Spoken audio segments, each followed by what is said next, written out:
and welcome. I'm Camille Elemia, and this is Rappler Talk. Today we will be talking to the newly elected Senate President Vicente Sotto III, or more commonly known as Tito Sotto. He's the most senior member of the chamber, but as he puts it, not by age, but by experience. Right, sir? Yes. Thank you for joining us today. Thank you, Camille. Thank you for inviting me. Sir, can you please take us back to how it started? Bakit kayong naging Senate President, and what started the talks of a change in leadership? It started practically in 2016, right after the elections. I had the bigger group in the 24-man Senate. That included the 12 new senators during that time, or re-elected senators, and those remaining. Our number was around 9, could have been 10, no, around that time. It was our group that could call the shots on who would be the leader. Even if you're only 3 or 4, the other groups that you have, sometimes it really dictates where the flow would be. And with 9, we could command on the leadership and who will be leader. So we had talks with Alan Cayetano, we had talks with the LP group, and we had talks with Coco Pimentel. Coco and Alan were both seeking the presidency because they were both connected directly to the elected president. But at that time, we had the bigger group. And the bigger group then was pushing for my Senate presidency.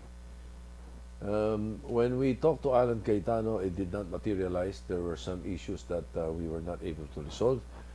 But when Coco Pimentel came, he practically agreed to the positions and the visions, the goals that our group was batting for. And then again, it was a plus factor that he was the party president of the president's or President Duterte's party. And I was not really too keen about seeking the Senate presidency during that time. Why, sir? Matrabaho. And we didn't know how the new administration would go. You know, how it will move forward or on.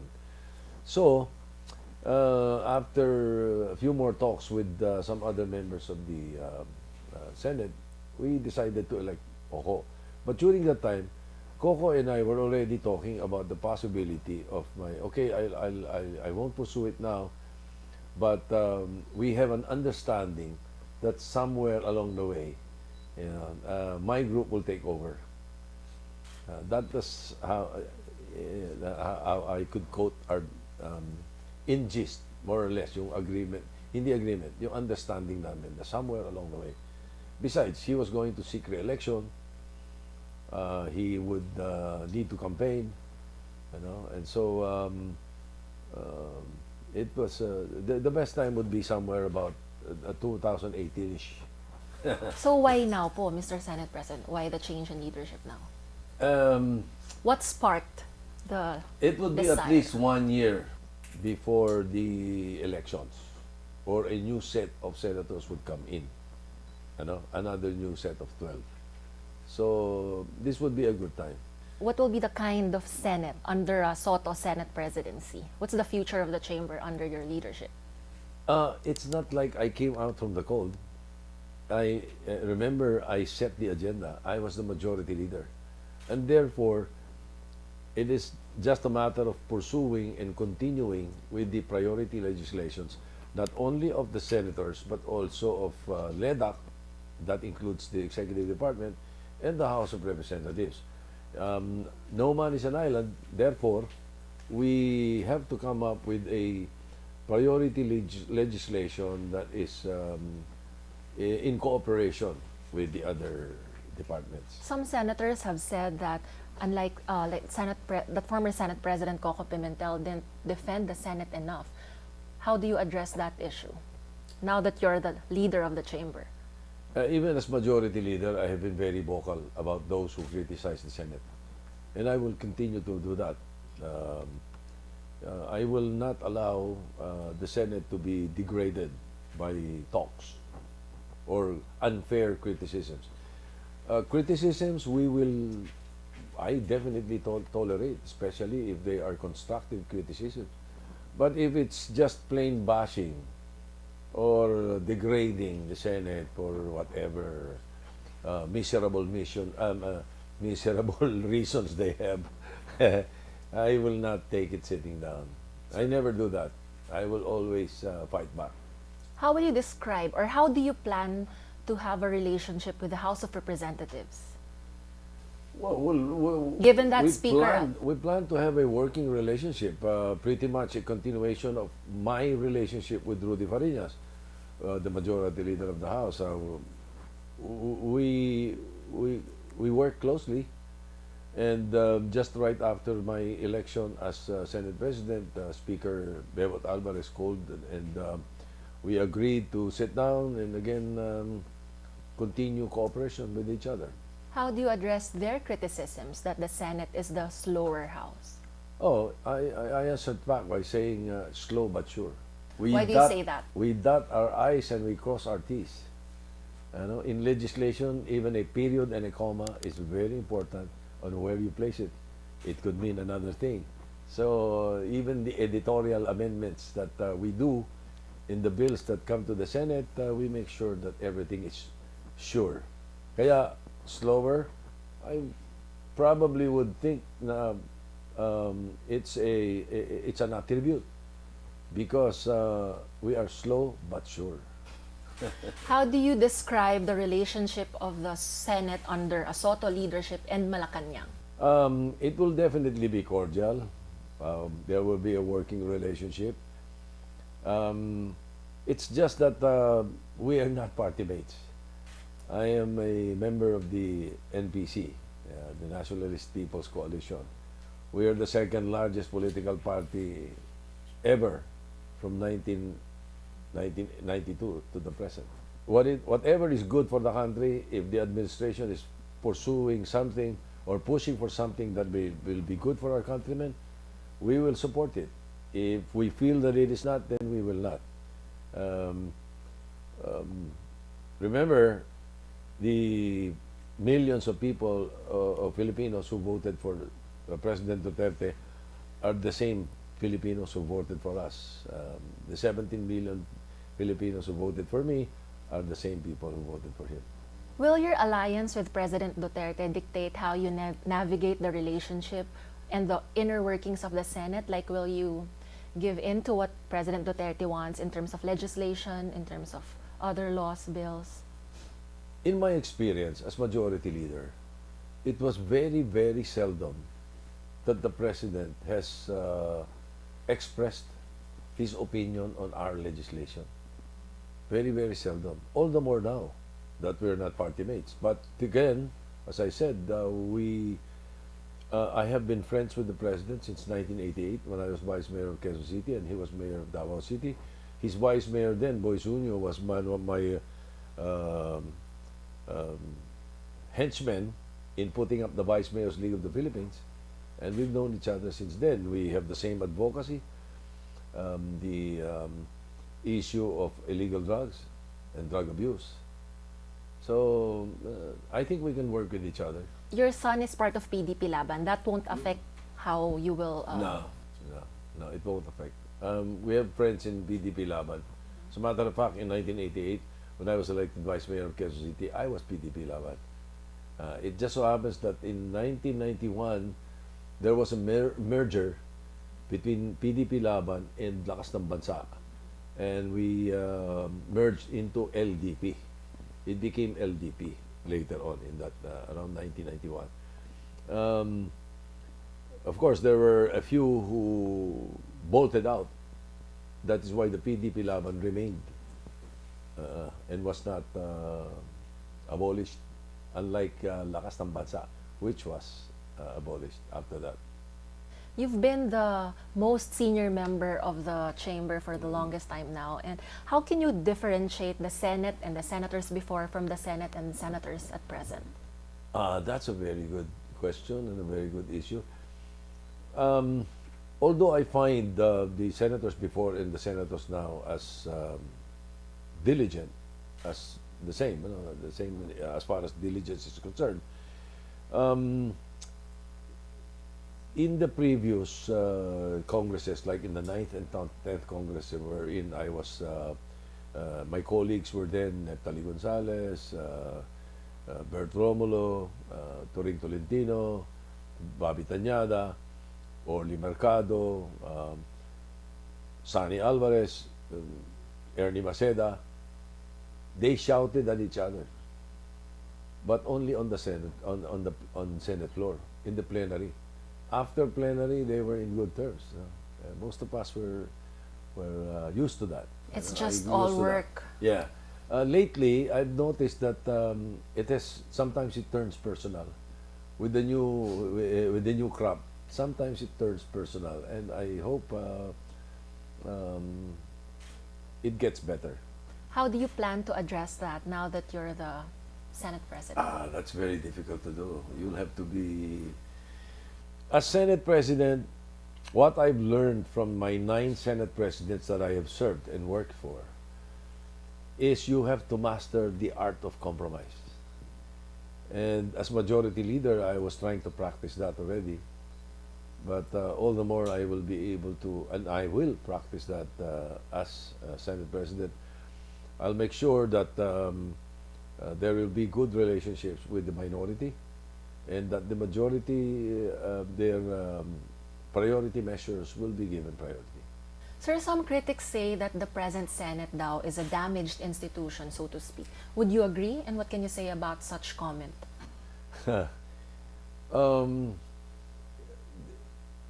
Sometimes those are natural reactions of some people about public figures, about institutions, but you just have to take it in stride, as long as you know it's not true. As long as you know that the Senate is doing its work, and I don't think it should bother us. We should not be bothered by such. I think it stemmed when the Senate did not publicly condemn the extrajudicial killings and the impeachment. What can you say about those controversial issues?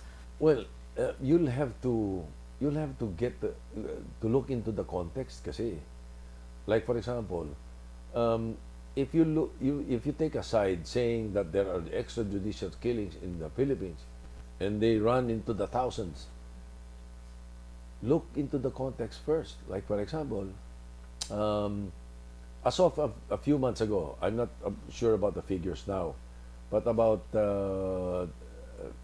January or February of this year, 2018, there were more than 48,000 police drug operations. That included PIDEA and the PNP. All right? From those 48,000 drug operations, there were more than 60,000 arrests. All right? And the extrajudicial killings that they call are there are only a little over 2,000 that were killed in drug operations. So if what they're saying internationally is that the extrajudicial killings in the Philippines they're magnifying that, then 60,000 should be dead, not 2,000. There are 60,000 arrests, and then there are 48,000 drug operations. So if one death per operation, then at least 48,000. No, it's only a little over 2,000. They were counting into the figures, I think, which total to a total of about 6,000. They included the other homicides and murders not connected to police operations. So that's the problem. So how can you condemn that? You do if you're in the opposition. It's easy to do that. But if you're not and you're neutral, like in my case, in my party's case, the NPC, we look at the context first and see if it's right or wrong. And we don't think it is right to call the entire illegal drugs operations as an extrajudicial. What's happening is extrajudicial killings. Then again, look at my background. I was Quezon City Anti-Drug Abuse Council chairman for 4 years. And I know how bad the problem of drug abuse and illegal drugs is. They're confining themselves to the problem of illegal drugs. But it's not all that. Drug abuse is different from illegal drugs. There are ways of addressing this. There should be um, prosecution, enforcement, rehabilitation, and prevention. So all these are embedded into this complex crime. So what do you think is the motivation of some groups and even the international community for, you say, exaggerating the numbers? They're anti-Duterte. It's easy to read. They're just against the president. And they're probably being, what do you call that, propelled by some other sectors or some other groups that are, I don't know what their motives are. And I'd rather not impute motives into them. Yeah. Sir, you did not sign the resolution of at least 14 senators, 15 senators, urging the Supreme Court to review the ouster of former Chief Justice Sereno. Why is that so? You don't believe that the Senate has the sole jurisdiction on impeachable officials? First, I was not approached to sign the resolution. All right? Like the previous resolution that they said. They never approached me for that. Second, if they did, I would not have signed anyway. Probably they knew. Because I do not want to interfere with the judiciary. It's a judicial action that was happening. Your thought or your question that said that why I don't think that the Senate has sole jurisdiction. We have sole jurisdiction on impeachment. That was not an impeachment. It's as simple as that. Well, as long as there is no articles of impeachment in the Senate that reaches the Senate, we can't do anything about it. You know, all we can do is say or say what we think, but that's about it. You know, but officially, the Senate cannot intervene. We should not interfere with the judiciary, and I believe that because I do not want the judiciary to interfere with us. So, sir, under your leadership, will the Senate have a unified stand, like that the judiciary should not interfere with the Senate and that the Senate should not interfere with the judiciary, or something to that effect on the quo warranto? Perhaps that would be shared by most or the majority of the members of the Senate. Will you try to achieve that within the first few months? Well, for first few weeks, because next week is the last day of session. Will it be possible to pass such resolution? Oh, we can debate on it. I am not sure whether we will defeat it or pass it. It depends on the debates, because once there are debates about it already, there are people who might be convinced to join, or there might be people who will be convinced not to vote for it or not to support it. So it depends really on how it is presented on the floor. Sir, what will be the Senate's action on President Duterte's foreign policy, especially on China, especially now that they've established the bombers? The Senate is now, has in receipt 3 resolutions to addressing this effect. So the Committee on Foreign Relations will be in the best position to study and to review and to conduct a hearing, an inquiry if necessary, to address that particular issue. I will not have a personal opinion on that on the matter until I am sure of the variables in the issue. We all know that the Senate is the partner of the executive or the president in charting foreign policy affairs of the country. Do you share the same sentiment of other senators that that the Senate should also have a say in terms of withdrawal from treaties? Oh yes, we have already agreed to that. As a matter of fact, some of the treaties and agreements that we have passed in the Senate lately, in the past few months, has that as a provision. You put a specific clause. We already played in a specific clause that once we remove ourselves from such a commitment, it's that the Senate must agree. It only applies to the treaties that we have placed that provision in. The past does not have it, and therefore we can't do anything about that. Sir, let's now go to other issues. What's your take on the proposed abolition of the PCGG? Indeed, it is a very debatable issue also, no? But then again, probably what the best thing is to find out what they have done. What good has it done?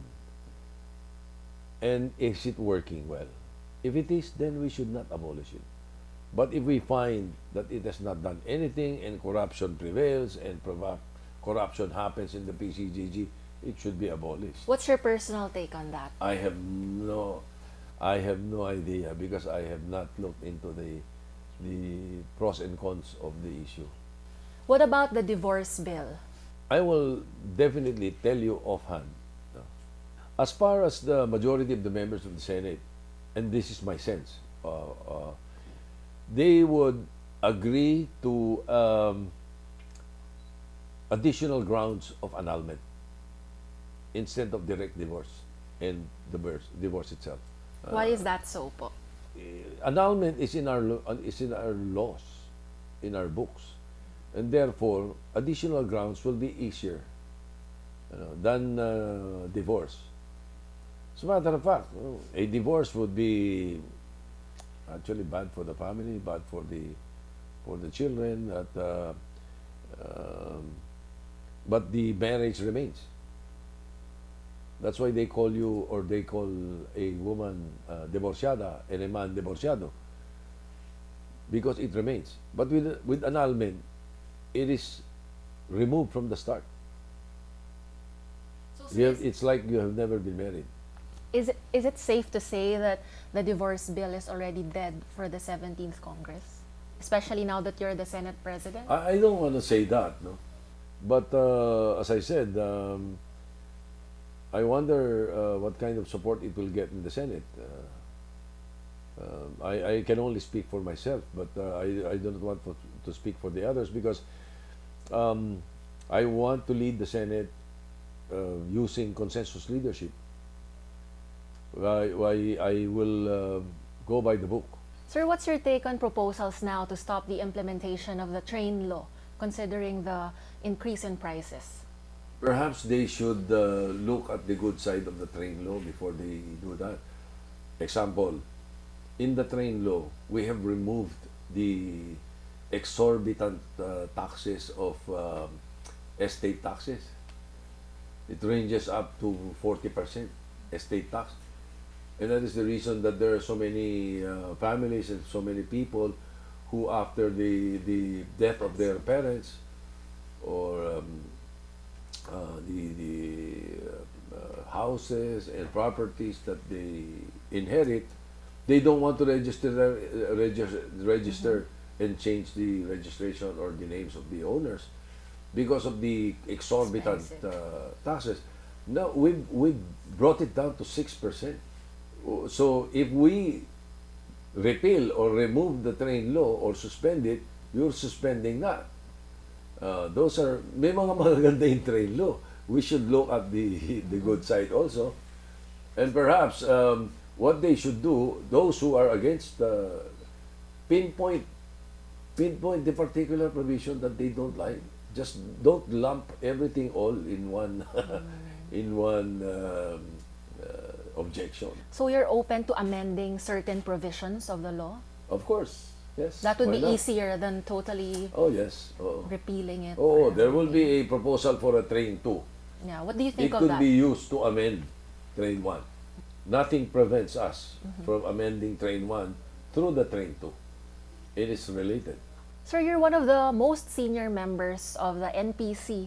What's the NPC's plan in the coming elections? Will you also have your own senatorial candidates like NPC We members? will be supporting a coalition. Coalition of? A coalition of candidates. But which parties? I've already discussed this with the leadership, with Ambassador Danding, with all the other supporters, all the council leaders. And all agree. I have not heard any objection that we will support a coalition slate. Sir, sino-sino yung We will mga... come up with our own list later on. Offhand ngayon, meron namang nasa utak ninyo na Oh yeah, susuportahan? Sino, sir? there are a few. Grace Po, Coco Pimentel, Nancy Binay, Cynthia Villar, Sani Angara, JB Ercito. What about BAM, the Um, minority? BAM is being considered. Ba? Lito Lapid is being considered. And then we're thinking of we're thinking also if Ted Pailo agrees to run, we might support him. Freddy Aguilar, because he's being considered by the PDP Laban. Well, I have not discussed some other names. The names that I mentioned are names that we have discussed with the leadership. I have not discussed the others. Is Ambassador Danding taking an active role in the, strengthening of the political party for 2019? He's now chairman. He's now again chairman. We have restructured NPC, but only the leadership structure, but not the constitution. We have not changed the constitution. The NPC's constitution is the only constitution that is really forward and future looking. As you can see, even the issue of right sizing, we already have it in our constitution since 1992. In right sizing government and all that. I am very proud to say that the constitution of the NPC has stood the test of time. If you study it and the political critics will study it, they will see that it's the best political constitution in the country. Because of the futuristic what specific Yes, provisions provisions. aside from the right sizing clause? Marami. You'll get me off guard to cite all the provisions, but there are many provisions there that some critics that I know that have read it have said that this is really a very good constitution. How do you, as Senate President, how do you plan to help re-electionist senators aside from yun nga, adopting them sa NPC coalition? I will campaign for them vigorously, and that's perhaps the reason why former Senate President Coco Pimentel has agreed that we do it as soon as possible, the earliest possible time, because I will be able to campaign. But he has to campaign for himself. He will probably have to campaign for the PDP slate, but he cannot campaign for all the re-electionists and the other candidates. As Senate President, I can do that. I'm not running in 2019. My term ends in 2022. I will be able to help those who we feel would be assets to the Senate. That includes all re-electionist senators or just some of them? That includes most probably all re-electionist senators. Depende sa sa usapan do sa leadership ng NPC. And we will finalize that soon. Sir, your colleagues have high regard for you, like you're always on time, always prepared, you're the problem solver in the Senate. But some critics refuse to see that or do not see that. How do you treat that? Or how do you even try to convince them of your qualities, your characteristics? No, I'd rather I'd rather think optimistically, and perhaps what guides me would be the fact that there are 17 million Filipinos who believe in me, and most of them know my background and know what I have done. All they have to do is look at the records, check on the records, and they'll see that perhaps the kind of bashing that they use or they do are wrong. What do you say to those who do not take you seriously because they say you're a comedian and they still bring up the issue of the plagiarism controversy? Shakespeare was a comedian. They should know that. And the issue on it's good you mentioned that. The issue on plagiarism was a strategy of those, particularly people connected to the International Planned Parenthood. If you look at the journal of the Senate, from that time up to the present, there is nothing that would fall in the category of plagiarism. Plagiarism is that when you take something and say that it is yours, a written book or a written line or whatever, and that you claim it is. In all my speeches, I always say, somewhere within the speech, that I am not a scientist, I am not a doctor. I get these materials from books, from authors, from scientists, from doctors, and all that. But they refuse to listen to that and just claim that I got it from a book, I got it from this, or probably an inspirational message that was used by Senator Kennedy, and they said that I plagiarized that. Of course not. It was an inspirational message coming from a pastor that was used by the Americans, and if we use it and translate it into Tagalog, there's nothing wrong with that. That's not plagiarism. Because if you think that's plagiarism, then you must think that Bayang Magiliw is plagiarized. Because it was originally in Spanish, and somebody changed it into English, and somebody translated it into Tagalog, unofficially. So is that plagiarism? I think their perception of that particular word is wrong. The definition is wrong. Sir, why did you choose to temporarily leave Itbulaga?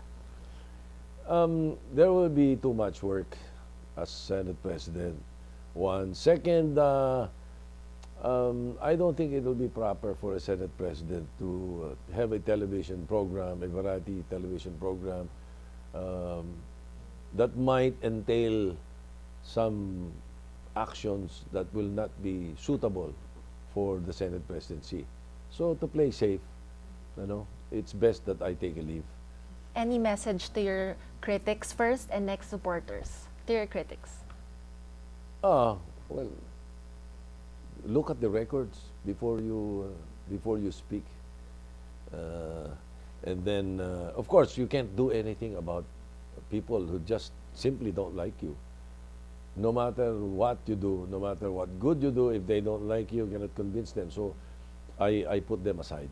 I'd rather not. And then to those who are supportive, you can be sure that I will do my best to be able to guide the Senate into what the Senate should be and what the people look up to. Thank you very much, Right. Mr. Senate President. Thank you very much. And that was newly elected Senate President Vicente Sotto III, or more commonly known as Tito Sotto. And he's the most senior member of the chamber, but as he always likes to say it, not by age, but by experience. Thank you for watching Rappler Talk.